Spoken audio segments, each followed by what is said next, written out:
bringing it back to the kids and saying, traditional smoke heals, tobacco smoke kills. Just a safe space for them to tell their stories and also just to be heard, I think, is a big thing for us. You learn a lot of things from the older generation, you read about, but it doesn't hit you the same. They'll tell you about like the advertisements and things that they used to show us, and they were smoking at the ages of 10 or 9 or, What has always struck me about the TATU program is the opportunity for creativity. They don't look at me like, oh, I don't know you, or I don't trust you. Whatever you say, it doesn't matter. It's kind of like, oh, Aisha's been around in the community for a while and everyone knows her family or knows her. The trust, the rapport, the being able to get in touch with us and say, hey, we've got this thing going on. Can you pitch in, or can we help out? More than just education around tobacco. We're a part of the community, we engage with the community, and we're not just strangers. I'm not coming here to talk words down your throat and then you don't really get anything. I want it to be a really open, sort of even field where I'm teaching you things, you teach me things. If you come out of it knowing more, then I'm happy. I've enjoyed, engaging with the kids differently, speaking to their mentors. It's kind of highlight sometimes of my day when I get to run these programs, which is awesome.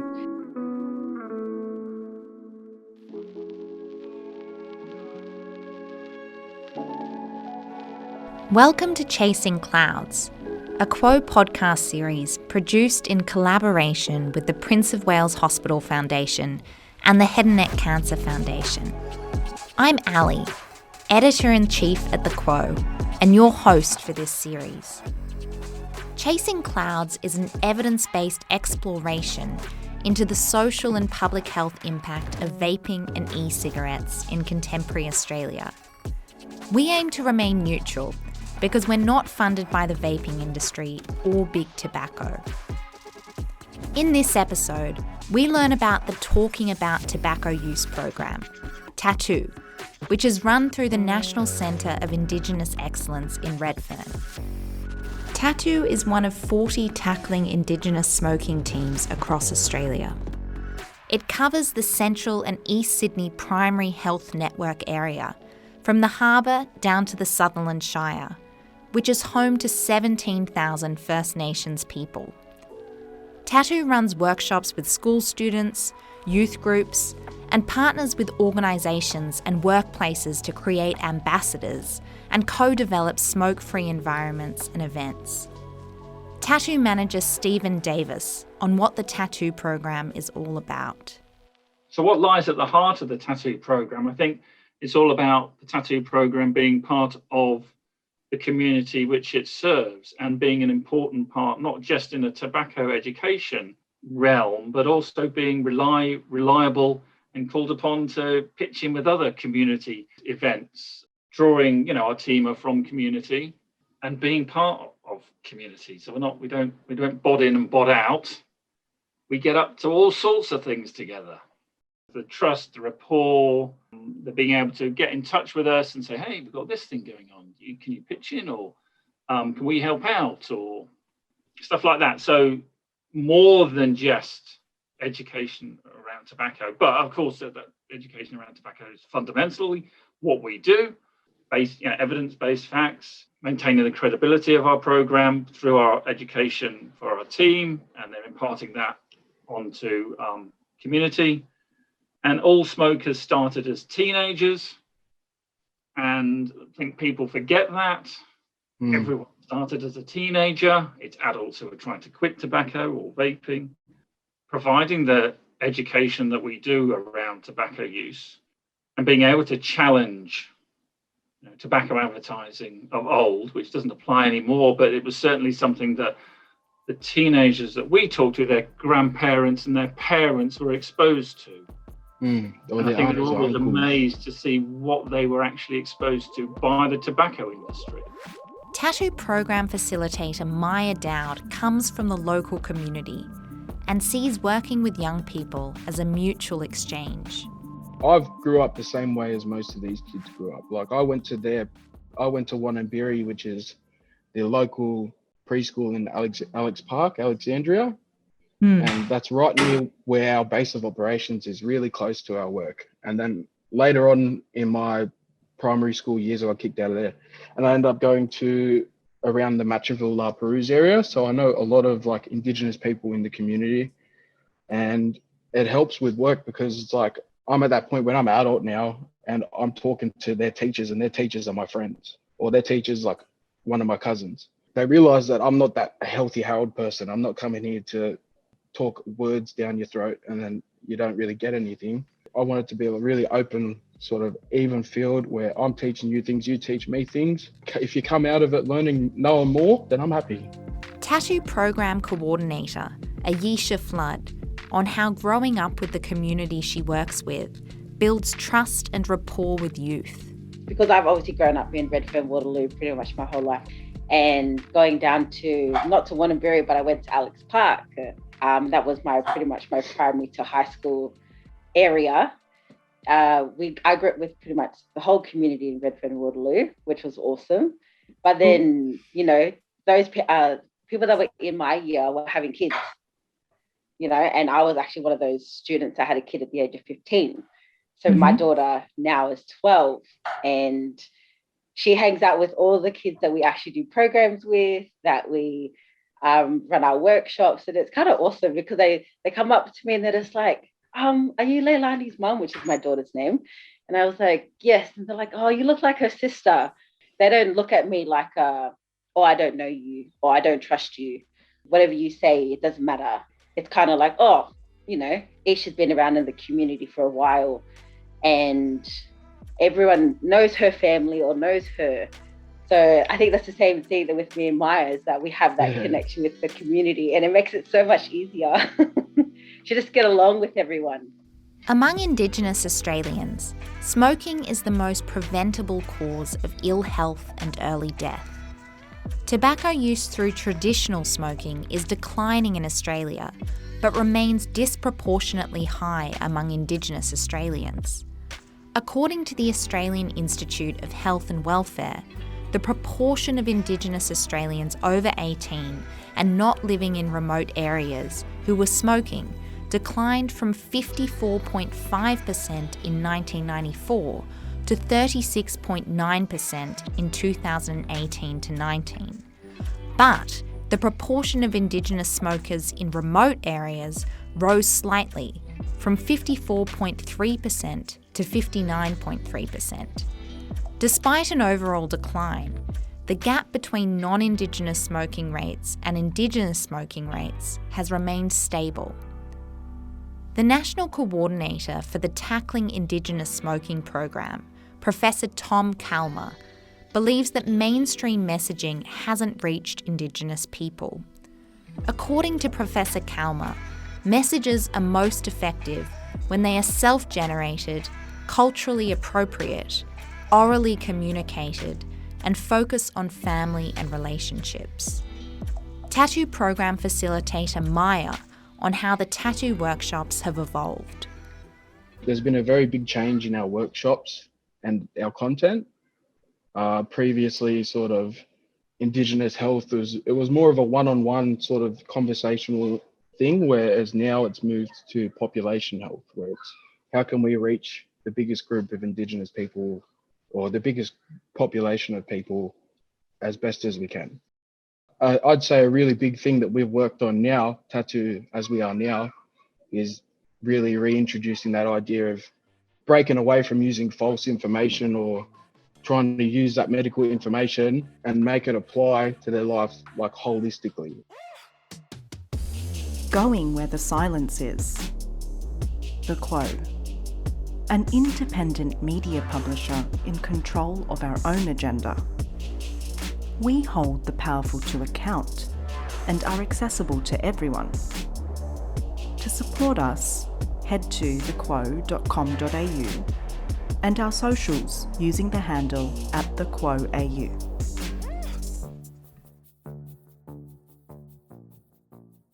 TATU Program Facilitator Aisha gives us an insight into how she approaches workshops with youth. For me, it's, trying to make the group as comfortable as possible, getting them to feel safe, to open up, to not feel judged. Feel judged is one of our big things, you know. We've learned that with the groups, that a lot of the groups, they learn while they're having fun, or the kids are having fun. We try to make our workshops as engaging and interactive as possible. This gives them a more hands-on approach, as Mara was saying, having just a safe space for them to tell their stories, and also just to be heard, I think, is a big thing for us. Maya explains how he makes his workshops visual and culturally relevant. Our workshops traditionally, we're trying to be more verbal and sort of speak like a presenting sort of thing. You want to have a nice presentation, you know, speak clearly. And we also like to use props. So we'd use sort of props of body parts or props of the circulatory system, or little things that we can kind of add into our workshop that doesn't take away from it and doesn't sort of make the kids lose focus. Indigenous people are very big visual learners, and I think it's nice having those sort of things that you're talking about in the room with them. It kind of adds another layer to their sort of way of thinking. Yeah, we like to use Indigenous artists and stuff for like all of our branding and stuff is done by Indigenous artists, local Indigenous artists. And we're also trying to work on little sketches and little sort of animations and things at the moment to sort of make them a bit more interesting, but also not pulling away from our tattoo sort of look.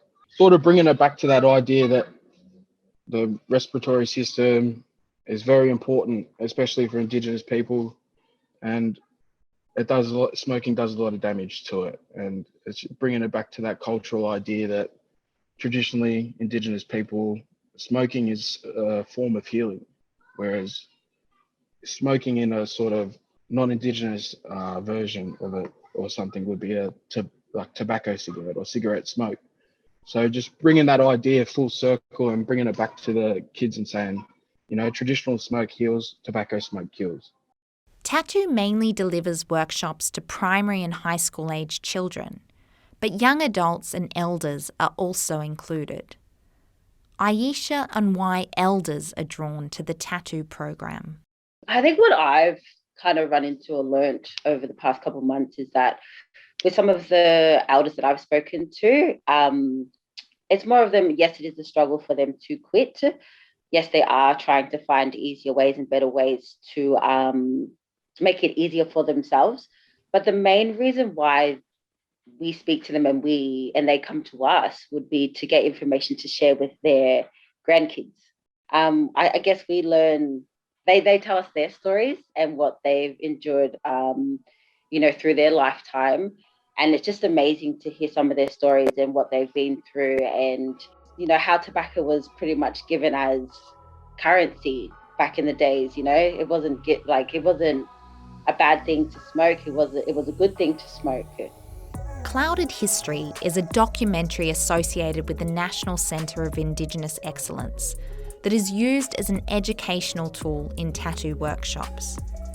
It explores the history of smoking in Indigenous communities around Australia and how this has affected smoking rates and attitudes towards smoking intergenerationally. Tobacco has been used as a way to gain power over Indigenous populations around the world.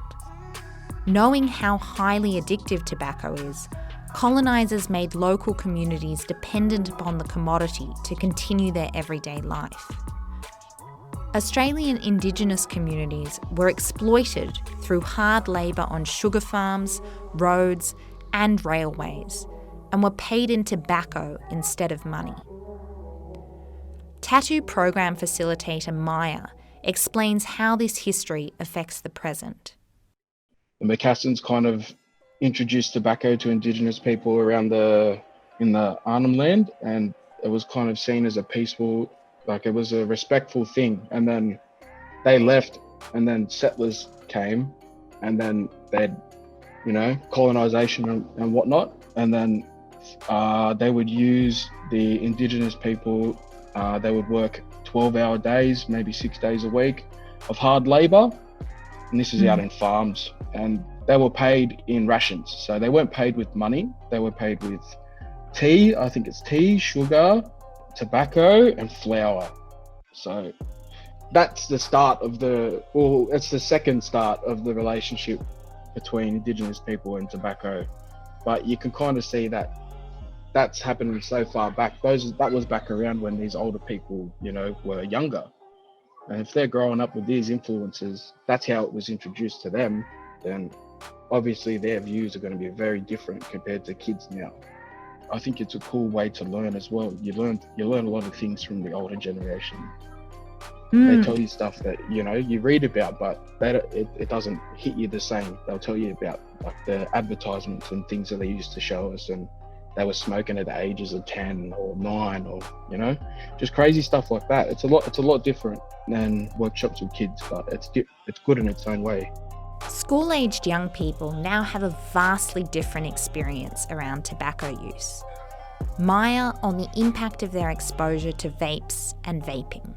But there's been a lot of kids that have at least told us, in a safe environment about, certain things about vapes, or where they get their vapes from, or how it makes them feel, and sort of the effect that has on their mindset. I think is a really important thing to talk about, because it does a lot of damage to their body, but they don't realize it, because it's not like cigarettes where there's plain packaging and there's no smoking's bad, smoking will kill you. It's like a nice bright color, it's a nice flavor, and it's not like a cigarette. You don't have to pull out a lighter and light it up, you don't really see it. You can see someone have a cigarette, whereas if someone's having a vape, you can just hide it, it's a lot easier to hide. It does have a sort of effect on their mental health at some point. I like to talk about the problem of addiction. So some of these kids, you want to tell them about things, but you're not sure if it'll stick with them. And then you sort of bring it away to relate it back to their life. Like we talk in our vaping presentation about what the vapes can do to nicotine vapes, by the way, what they can do to your brain, your heart, and your lungs. And addiction is one of the big ones, because you can be addicted to things you like. You can be addicted to things that are good for you, but it's still a problem. Before the age of 25, your brain isn't fully developed. And these kids are taking in these nicotine vapes, which also have a ridiculous amount of nicotine in them. And they're getting massive hits of dopamine every time. And then their young brain kind of gets rewired around that addiction. So it turns from having it every now and then to I need it or my brain won't function anymore. And then if I don't have it, I'm upset. If I don't have it, I'm angry. If I don't have it, I argue with people, or I'm irritable. Bringing it up to kids in a way that they would understand it. Like, so if someone had their vape taken off them, do you notice that they get angry, or they swear, or they get upset very quickly? And then they start saying, oh yeah, we do realize that sometimes kids get sick. You learn a lot about what the vapes can do to the kids by talking to them, by giving them that info as well in a way that they can sort of get it. I think is the most important way. You don't want to be going there and just putting information in their brains. And then they just, you remember when you were a kid and like people used to come to your school and they'd tell you like, don't do this, don't do that. And you're like, I just wasted my time. You don't want to, I think of it like that. I don't want to be that person that's just giving them information, telling them this is bad, this is bad. Think of it from the perspective of how much better you will be if you don't have it, or how much healthier you will be if you don't have it. Maya explains how the real nicotine content inside vapes sticks with young people. One of the biggest things that sort of sticks with the kids is the nicotine content inside the vapes. When we go over that in our presentation, that's like at the back end after we've talked about the history and everything else and the health effects it has on your brain, your heart, and your lungs. At the end, we sort of go into that idea of the nicotine content and how much is actually inside the vapes. And they think, well, it says on the vape 5%, so I think it's 5%. And 5% doesn't sound like much, right? But yeah, we ended up getting a sort of big amount of vapes confiscated around sort of different schools we were doing workshops with. And then we got maybe 10 or 20, was it, randomly tested? All of them that were randomly tested had nicotine in them. And some of them had nicotine up to the equivalent of 2 decks of cigarettes. TATU manager Stephen Davis on how encouraging kids to talk openly about vaping habits can change attitudes. There are advocates for vape-free life in that group of children, in that group of youngsters, and they'll have friends who vape. But what we do, we provide a platform or an opportunity for them to talk amongst one another on that topic. I mean, a few weeks ago, we had a little online forum, and one young lad opened up and he said, yeah, I was tired of feeling the way it was. It was costing me this amount of money. I had a 2,000 puff vape going, and I was doing that for 2 years, and I just gave it away. You know, and to hear that from a member of their peer group would have been great. And it allowed us to talk about the topic in a forum of 16 young men. I think that's quite an outcome. Sydney has now been in lockdown for 3 long months. TATU program coordinator Aisha on how the TATU team have adapted their workshops to meet the constraints of an extended COVID-19 lockdown. What our workshops look at the moment since lockdown, I think has been super full on, let's just say. We haven't pretty much had a day off since lockdown has occurred, which is a good thing for us, kind of keeps us going. We transitioned over from the kind of face-to-face interactive workshops that we do with the schools or the students or any of our partners to online workshops, which is kind of awesome. Different sort of platform, which I've enjoyed. I've enjoyed, engaging with the kids differently, speaking to their mentors. It's kind of highlight sometimes of my day when I get to run these programs, which is awesome. TATU program facilitator Maya on how they keep their workshops interactive.